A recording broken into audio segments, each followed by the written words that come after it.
Dr. Adams, and I'm an ophthalmologist who specializes in pediatric and strabismus in Albuquerque. And I wanted to discuss strabismus because strabismus is my business, and there's really no business like strabismus. It's like no business I know.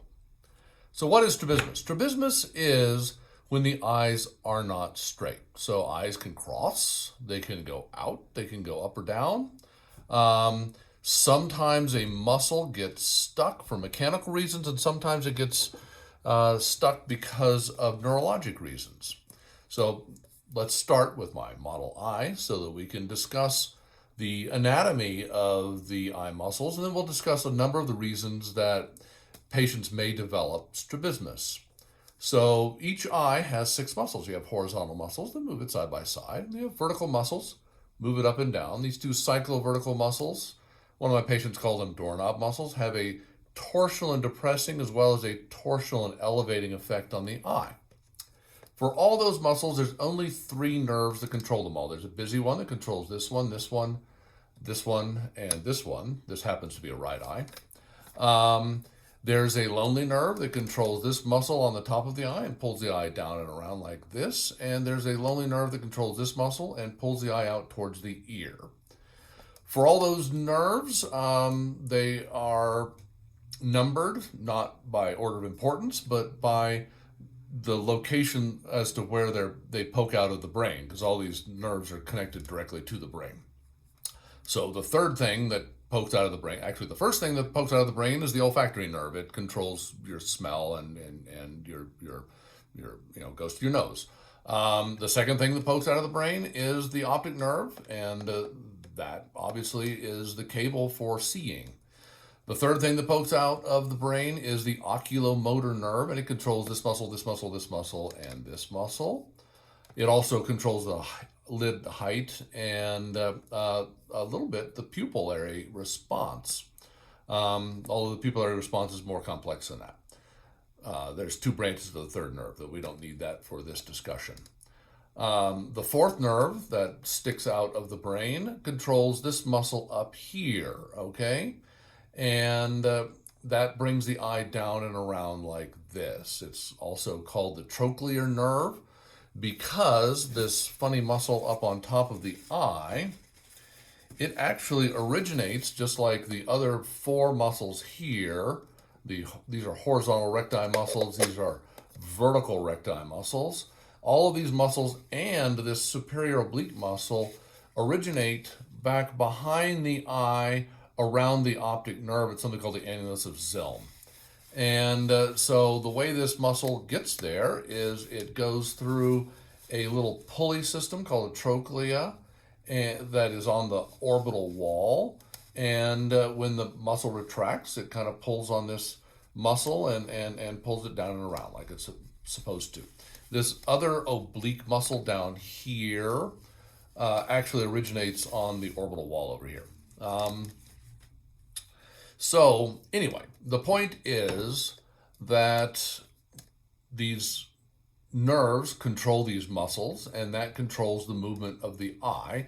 And the nerves are connected in the brain so that both eyes move in conjunction. Okay? And and they're also connected to the inner ear because that helps guide the muscles as to where the head position is in relationship to the eyes. So the eyes, again, they can cross in towards the nose, and it's always one eye in relationship to the other. It can drift out towards the ear. It can drift up. It can be pulled down mechanically. Oftentimes, inflammatory diseases like Graves' disease or thyroid eye disease will cause the eye muscles to be pulled down. So the causes of strabismus are many and varied, but there are a limited number of them. So the most common cause for eye movement problems in children would be an unmet need for glasses.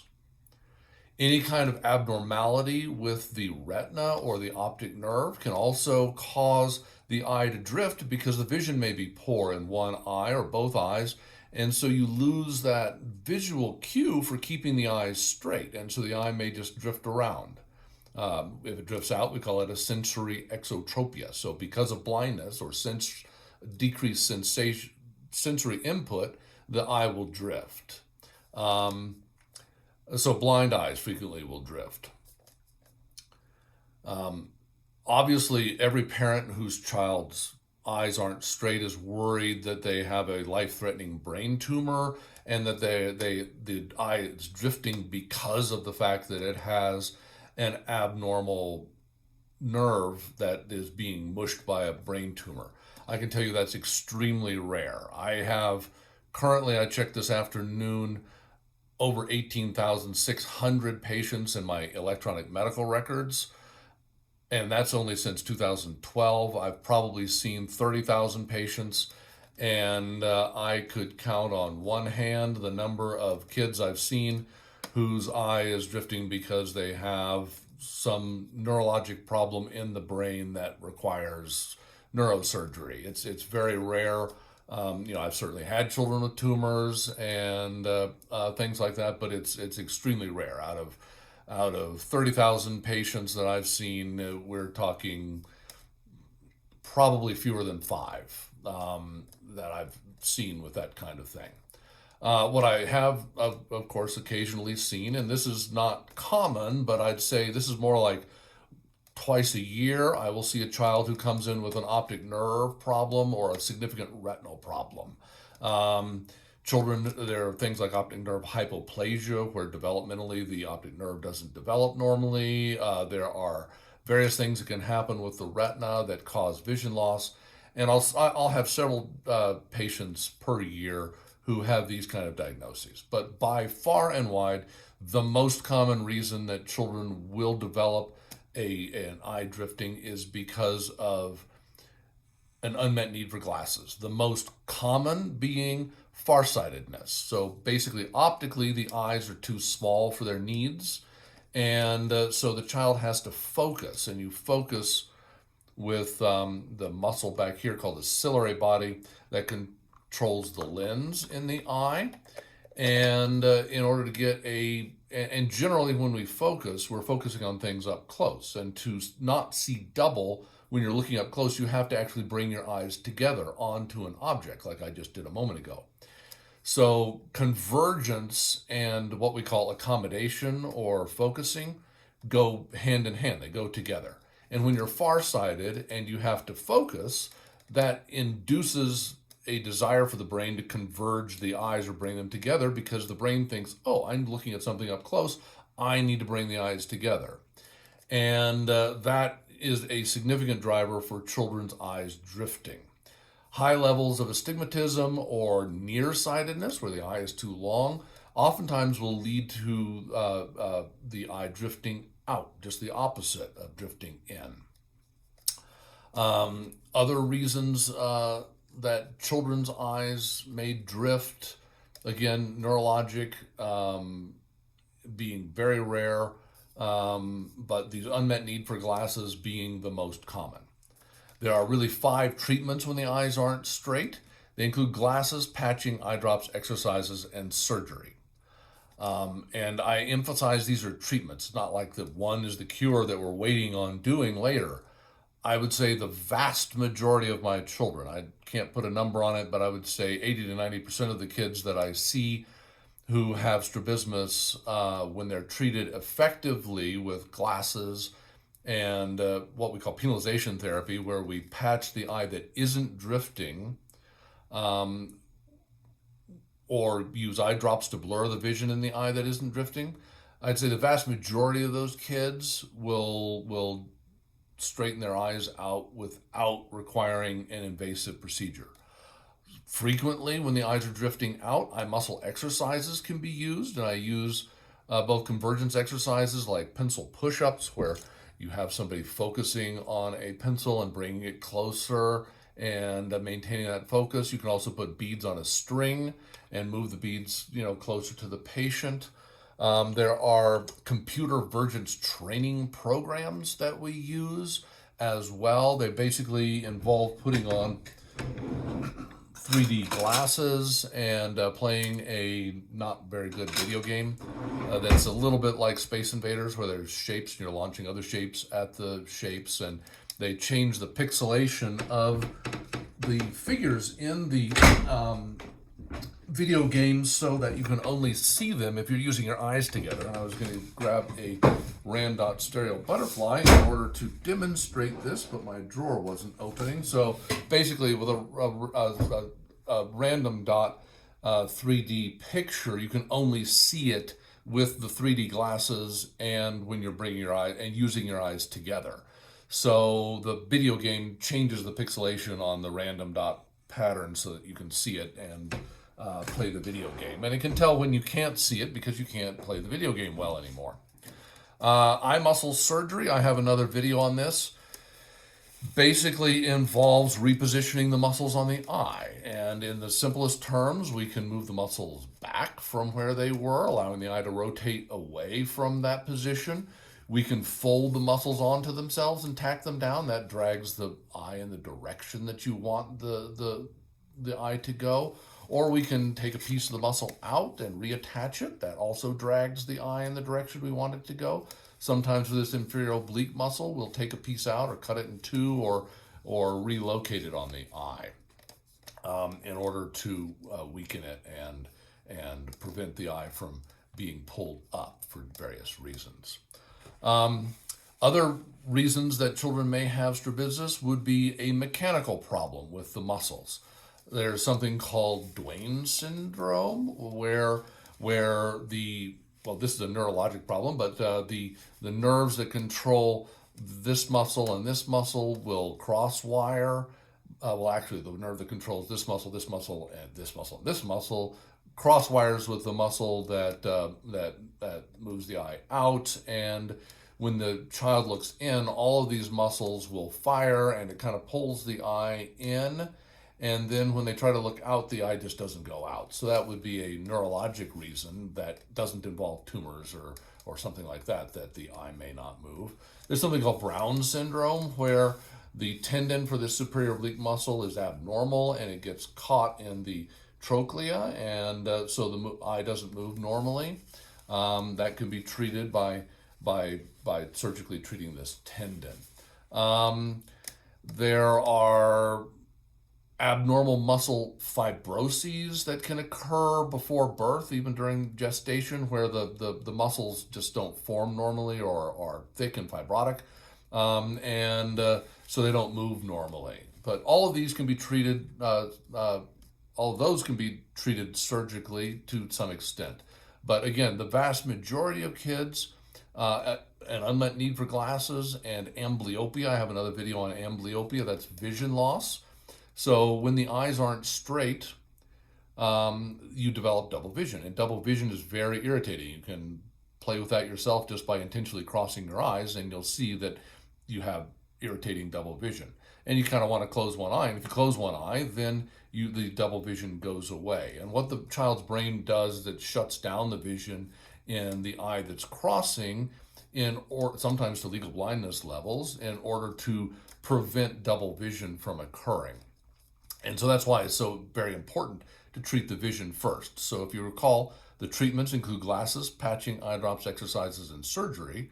And I would say if there's 5 treatments, there's 5 goals of treatment. And the 5 goals of treatment, the first 3 goals of treatment, more or less in this order, are vision, vision, vision.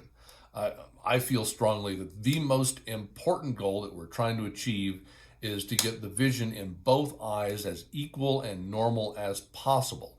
And that's where the glasses and the patching come in. Because if you don't develop normal vision during childhood, you're never going to develop normal childhood throughout life. And your 35-year-old patient will have the vision that they will have the bad vision that they didn't gain as a child. The next goal is cosmetic alignment, because nobody wants to go around looking cross-eyed or wall-eyed, because frankly, it's just, there's a lot of psychosocial problems with that, employment problems with other kids at school, etc. And then the last goal is the most difficult to achieve because everything basically has to be perfect. That's depth perception. But the brain has to learn how to use the eyes together You have to have almost perfect eye alignment. Even a small deviation in the eyes will cause the depth perception to drop. And you have to have almost equal vision between the eyes, or the depth perception drops. So, depth perception is the most difficult goal to achieve of the five goals: vision, vision, vision being the first three, cosmetic alignment, and depth perception as the last two. Um, Adult strabismus is a slightly different animal from childhood strabismus. So some adults will actually have what we call a breakdown of a congenital phoria, or a breakdown of a prior strabismus that they had as children. And so, they had, say, the eye was drifting out as a child, they were treated with glasses and patching and maybe eye drops and exercises, and now the eye's straight. And then at the age of 45 or 50 or whatever, they can't control the eye and it drifts out again. So that's a breakdown of a phoria that occurs over time. There are other things, like there's congenital fourth nerve palsies that some people control for decades, even 6, 7 decades, and they finally get to the point where they just can't control it anymore. And those patients, we normally find something called very large vertical fusional amplitudes. They can bring their eyes together with extreme amounts of vertical fusion, and so we can prove that they don't have a new onset or a stroke or a tumor or something like that. And that can be treated surgically or with prisms, just like when the eyes drift out, it can be treated surgically or with prisms. Sometimes the eyes will drift in late from a successfully treated esotropia as a child. Some people who are nearsighted will have a muscle that slips, and that causes the eye to drift, and that also can be treated surgically. Obviously the things we worry about are problems that are neurologic with some of these muscles that control the eye. The third nerve, which controls, again, this muscle, this muscle, this muscle, and this muscle, is very distinctive. The eyelid comes down, the eye comes out and a little bit down. And we also pay attention to the pupil, because if the pupillary fibers are involved in a third nerve palsy, that suggests that maybe something's pressing on the outside of the nerve, because the pupil fibers run down the outside of the nerve. And the most important thing that can press on the outside of the nerve would be something like an aneurysm, and that is kind of urgent. The most common cause of a third nerve palsy would be a small stroke, and that happens in people with diabetes and high blood pressure and other risk factors for strokes. And in general, those have minimal or no pupillary involvement, and they tend to get better on their own, except when they don't. And when they don't, then we can treat them surgically or with prisms later. We normally wait for a significant period of time, though, before we will do something irreversible like surgery, because these nerves only regrow about 1 millimeter per day. And if you have, 10 centimeters of nerve, that could be 100 days or more for it to heal. And so we need to give it many months to see if it's improving, and oftentimes we'll give it 9 months or more before we'd even consider an invasive procedure. A sixth nerve palsy is similar, that it can be something like a mass, a tumor, a swelling around the brain, but most commonly it would be something that happens in people with diabetes or high blood pressure, and is a little micro stroke, and again, it will heal over the course of months, just like the third nerve that we mentioned. Same thing with fourth nerve palsies, most commonly in people with diabetes and high blood pressure. It's getting tedious to listen to that. Of course, it can be other things. It can be things there's an area right behind the eye where the nerves come together right next to an artery in a like a vascular sinus, and things can happen in there that can cause these nerve palsies. But in general, the most common things would be microvascular strokes for those kind of nerve palsies. Other things that can affect muscles in adults: I've had one or two patients who've had metastases to muscles. That's extremely rare, but usually they have an underlying diagnosis, and it's pretty obvious, particularly if I call their oncologist or something and says, yeah, I've been treating this guy for, whatever. I recall not too many years ago, a guy with prostate cancer, and called his oncologist and said, yeah, I'm treating him for prostate cancer. It's probably a metastasis. Those kind of things can happen. Graves' disease or thyroid eye disease, I have another video that discusses this, but Graves' disease or thyroid eye disease causes the muscles to thicken and scar. And most commonly, it would be this muscle by the nose called the medial rectus or the inferior rectus muscle, the one on the bottom of the eye, that are affected first. These muscles will get very thick, and by being thick, they will pull the eye in the direction. So commonly the eye will get pulled in towards the nose and down. These are things that can be treated surgically, although we generally wait until the inflammatory phase of the disease is over, which may take 12 to 18 months sometimes. And unfortunately, that lag time can be very irritating for many patients. And sometimes prisms are not enough to keep the patient from experiencing double vision, and we will use either a patch, or what I frequently will use is a little piece of Scotch tape. I'll take a penny and put it on some Scotch tape and cut around it with an X-Acto knife and put it in the center of one lens, and that will block enough central vision but still maintain the side vision, enabling the patient to have much less double vision while we're waiting for the inflammatory phase to end, so that we can consider eye muscle surgery. Orbital surgery is generally done first if it's needed for the patient, although there is an exciting and interesting new medicine called Tepeza out there, which is a monoclonal antibody infusion that seems to stop and even reverse this process in a number of patients. So it was just released in February of 2020, and frankly, we don't have enough experience with it to know how many patients, but it appears that quite a few people will respond well to this, and it may actually replace invasive surgical procedures and other things in some of the Graves patients that we see. So anyway, that's just a general overview of some of the things, not an exhaustive list of everything that causes strabismus for both adults and children, but just kind of a general overview of some of the things that do cause it. The reassuring take-home message is that the vast majority of children who develop strabismus, it's because of an unmet need for glasses, and it gets worse because of amblyopia or vision loss, and that's treated with glasses and patching. In adults, again, the largest percentage of people are people who have breakdowns of congenital phorias or microvascular strokes that occur. There are some people who have inflammatory conditions to the muscles, and of course, there are the outliers with other things like tumors and multiple sclerosis and all those sorts of things that can also cause strabismus, but those are a much smaller percentage of the overall population of patients with strabismus.